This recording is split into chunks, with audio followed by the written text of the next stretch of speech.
One of my most recent videos was a video called Nothing is Real, and I ended that video by suggesting that it seems like an odd argument to say nothing is real because the counter argument is nothing is not real, which somehow uses the not.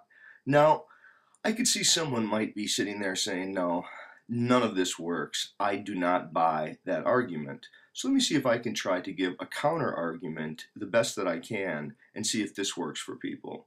Now imagine someone saying, I don't agree to that argument at all. In fact, here's a different argument. Nothing is something, but nothing is simply and only a word. That's all it is. There is a nothing that is a something, but it's a something that occurs only in language. Well, at first I want to grant that there is at least the word nothing. It's hard to deny that. But is a word a thing? Does it make sense to say that words are things?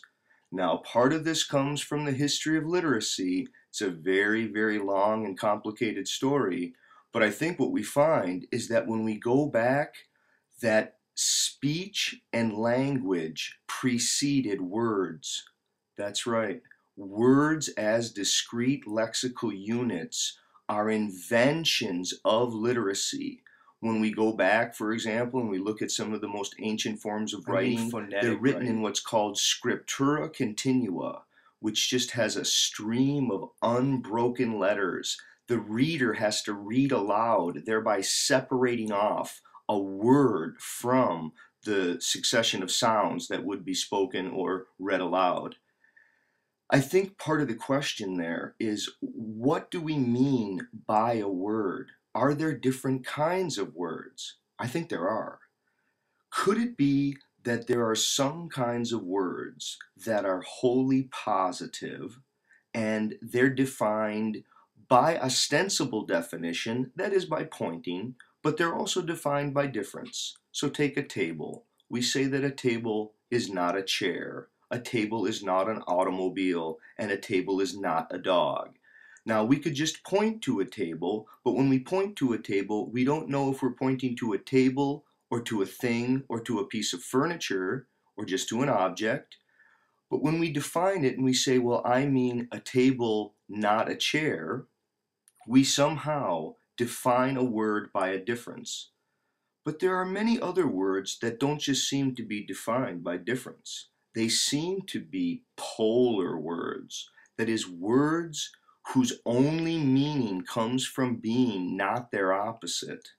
It seems so different if I take a word like up or down, good or bad, or even take the word table. If I take a word like correct, it's only defined by incorrect. Is there such a thing as anti-table? Now, could it be the case that all moral words are polar? Can you find any examples of moral words which are just simply positive words? I don't think that you can. Give it a try. Now, what does that say about what we mean by language?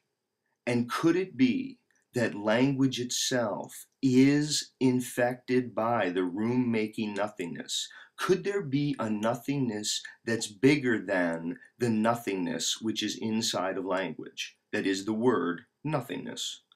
The word not. I want to go back and talk more about the word not. If you think about the word not, what's so interesting is that it is a kind of polar word.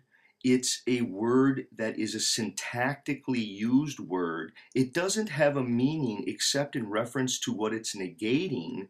And what that means is that you can't really give an ostensible definition to the word not. Instead, you give meaning to the word not through uses of syntactical combination.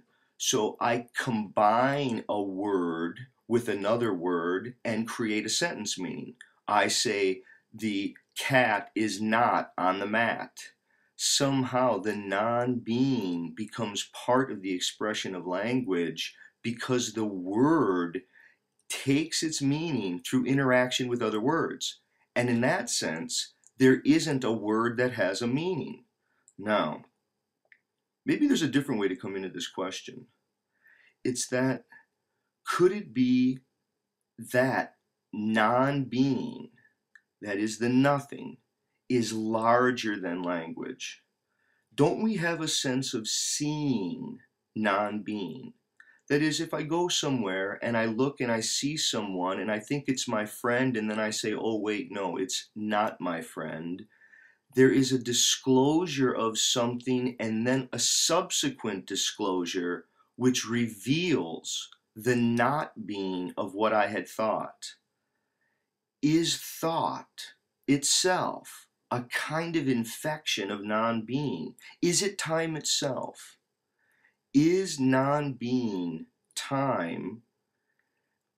Could it be that language and non-being and time are all aspects of the same thing? Look around right now. Can you see the line that separates the past from the present from the future?